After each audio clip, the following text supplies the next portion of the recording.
Hello everyone, I'm Father Wesley Evans at St. Stephen's Episcopal Church in downtown Sherman.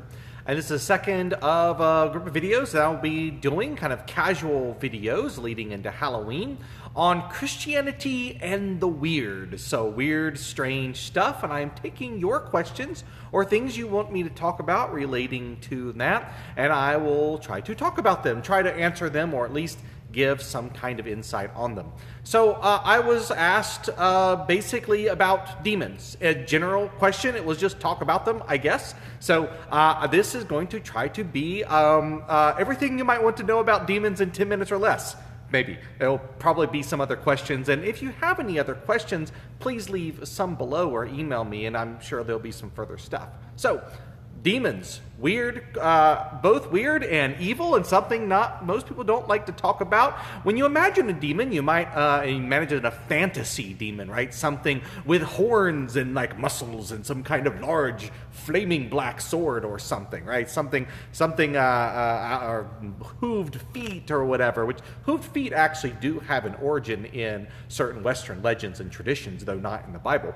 You might be imagining something like that. But in classical Christian theology, demons are spirits. Ultimately, they are generally considered to be fallen angels. That is the 98.5% popular view of them. I'll talk about that a little bit here in a minute.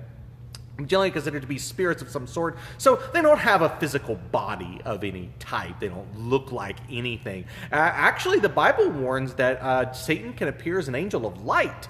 So merely because a spirit appears before someone and makes them feel at peace and glows with light and seems very pure doesn't mean it's a good spirit, actually. Ultimately, demons are about deception. That's really the point. The whole thing is lying and deception. That's really at its core.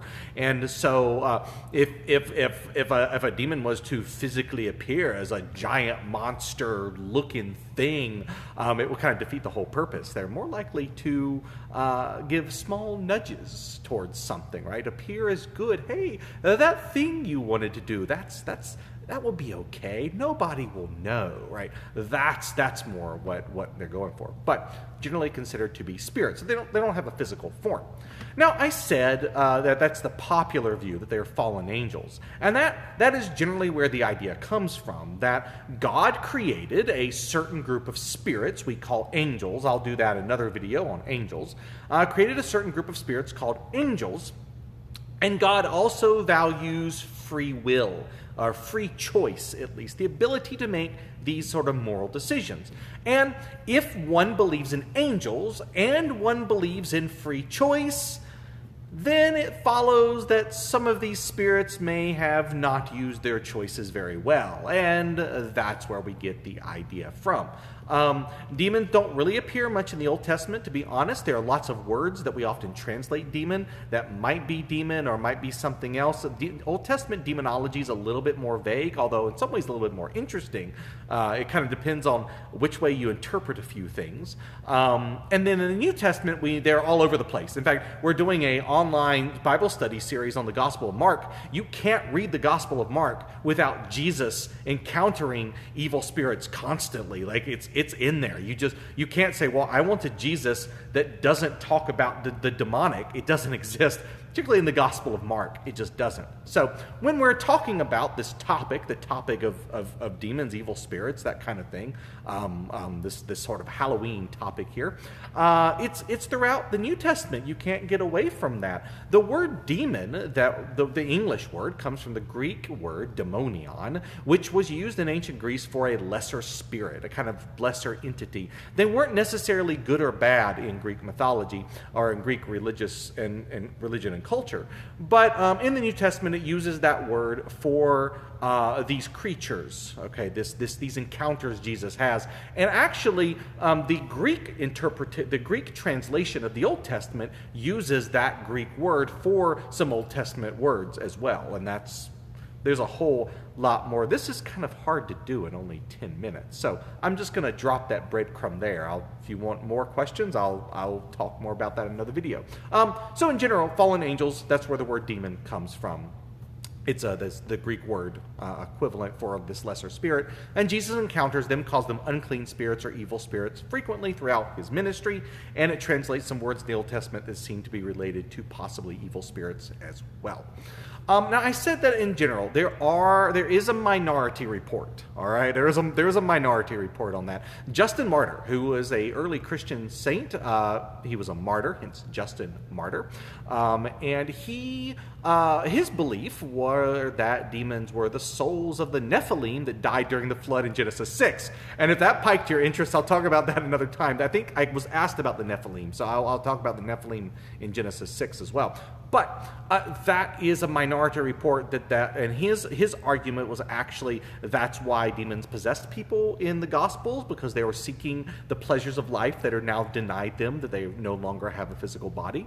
So there's a minority report there of something like that, and a few other theories here or there. In general, they're taken to be fallen angels because the New Testament talks about Satan and his angels. It'll use that phrase, like Revelation chapter 12. Saint Michael, the archangel, fights the devil and his angels and tosses them out of heaven. It's in Revelation 12. So, because of those phrases, generally, Bible scholars and theologians consider demons to be fallen angels because it's used in that connection. And the Bible doesn't seem to propose that there's a third classification of spirit, right? It seems to propose that there are only, there's God, and then there are angels, and there are human beings, animals, and, plants and rocks and stuff. So that's been the general theory. That's why the more popular interpretation is they're fallen angels. Again, 90, 95, 98% of theologians throughout church history have held that, but there is a minority report, people like Justin Martyr, who believe that demons were something else. So that's kind of a broad overview, what kind of demons are. Well, what do demons do in Christian theology? Well, the way I describe it is that they are after three things, okay? Fear, temptation, and deception. Fear, temptation, and deception. The fear generally is making you afraid of them or afraid of doing the right thing. Right? If they can make one afraid, then they can tempt someone to sin. If they can tempt someone to sin, they can deceive them away from God. That's really the point. Their goal, if you will, their whole modus operandi is to drive people away from loving God and loving their neighbor. And as long as they do that, then as far as they're concerned, they won. They're not going to show up big and flashy. They don't need to, make walls bleed or heads to spin or spit out pea soup or anything. If they can get you to just nudge a little bit farther along on that sinful path till eventually you wind up where you don't want to be, where God doesn't want you to be, somewhere self-destructive. So in the Gospel of Mark, chapter 5, Jesus encounters a demoniac. It's called the Gerasene demoniac, a guy wrecked by demons, and he was out hurting himself, like wounding himself, flailing about, and everything else, and it was bad. Okay, that's what they wanted to destroy. They want to destroy humanity, and they want to destroy God's creation. Motivations are a little unclear. The general Christian idea has been a sin of pride, that Satan wanted to look to himself for his own good. The good angels look to God as their ultimate good, as their ultimate end, and Satan and the fallen angels looked into themselves. One of the ideas of sin, one of the ways we describe sin, is being curved in on oneself, so focused on oneself, and that's one of the theories. The Bible doesn't really say. You get some possible hints from Isaiah, if Isaiah is referring to Satan, which is a whole other question, that there seems to be some pride involved, some idea of wanting to become the Most High, to become like God. So again, pride is kind of that's been the general Christian belief. That's why they fell. But regardless, the goal now is to draw us away from God, to cause us to sin, to deceive us into sin, to bring us away from God. That's what they do. That's the point. And so most spiritual warfare, when Christians talk about spiritual warfare, now there is a time for deliverance prayer. The church does do exorcism. Even the Episcopal Church has exorcists. That is a thing, and I'm okay with that. And if you have any problems with that, please let me know. Okay, I will be sure to help you with putting you with the right person, or I'll do a house blessing or whatever. But most spiritual warfare is just resisting sin. It's kind of less flashy in some ways. Sometimes it seems a little boring, perhaps. But it's mostly just doing the right thing, praying when you ought to, following God, loving God with all your heart, mind, soul, and strength, and loving your neighbor as yourself. That's the pinnacle of spiritual warfare. St. Anthony, who fled into the desert, the whole life of St. Anthony is about that. So that's really the primary way we fight demons is by loving God and loving our neighbor. That's it. If you do that, then you're doing spiritual warfare. If you got anything flashier, come let me know. I'll help you out. We'll sprinkle some holy water. We got it. But usually you don't need to do that. So that's the broad overview. That's kind of demons in a few minutes. I'm trying to answering these questions kind of broadly. So let me know what questions you have. Maybe something I mentioned piqued your interest, something you want to know. Do you want to know more about some of the Old Testament terms for demons? Do you want to know more about, is Lilith in there in Isaiah 34? Do you want to know more about the mention of Lucifer in Isaiah? Do you want to know more about demon possession in general? Do you want to know more about angels or the fall of angels or the Nephilim in Genesis 6? This is the time during October to ask me questions about weird stuff and the Bible or weird, strange stuff in Christianity. So please let me know, and I will try to answer that. So I hope this was interesting for you on some level, a short introduction. Oh, I want to mention one other thing. That's right. One other thing, because you might be asking, "Oh, Father Evans, that's really interesting, but wouldn't it be better to just not believe in evil spirits at all?" And here's This is an idea. This is something for you to think about, okay? Just sort of help this percolate, all right? Why should Christians even consider believing in demons or talk about them at all? And here's why I think it's important. Because it proves to us that even spirit can be evil.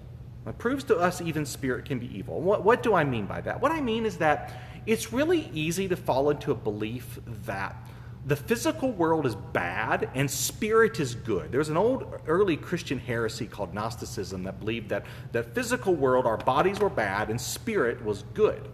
I've even read books by sort of the paranormal kind of books that mention that spirits can never be evil. A spirit can only be good, and if I encounter a spirit, it must be a good one. Well, that's not true at all, actually.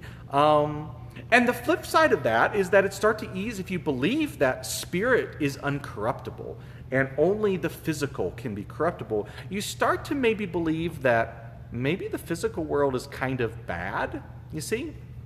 And then you start to forget that God made the physical world. See, God made creation. God is the creator. God made your physical body. Your physical body is good and holy because God made it.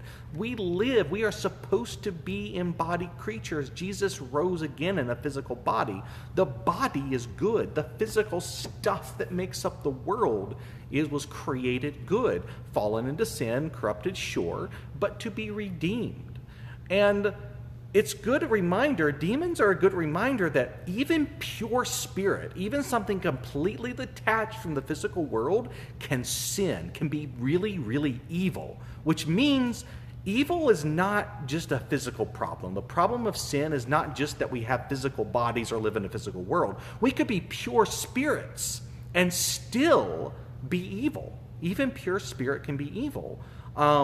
So the problem of sin is not that I live in a physical body or a physical world. The problem of sin is deeper. It's somewhere in the heart. It's somewhere in the soul. Even our spirits can become corrupted. And God is in the saving business, of course, and God is to redeem all of us. God is to redeem our souls, but as well as our bodies. Romans 8:23, God seeks to redeem our bodies. It does not say souls in that verse. It says redeem our bodies. Our bodies are good and redeemable. So in an interesting kind of way, belief in the existence of evil spirits, belief in the existence of demons helps remind us of the goodness of God's creation, because it reminds us that even that it's not a matter of physical is bad and spirit is good. If even spirit can be evil, it means that both can fall into sin, but hey, both are redeemable. So your soul is redeemable as well as your body and the physical world. So an interesting little thing to think about as we talk about demons. But please ask me any questions, other questions you have, or anything about angels or ghosts or spirits or weird stuff in Christianity or weird stuff outside. What do you want to talk? What do you want to ask a priest about weird stuff? This is the month to ask anything you want, and I will try to make a video on it. So let me know, and join me for the next video when this happens. Thank you, and God bless.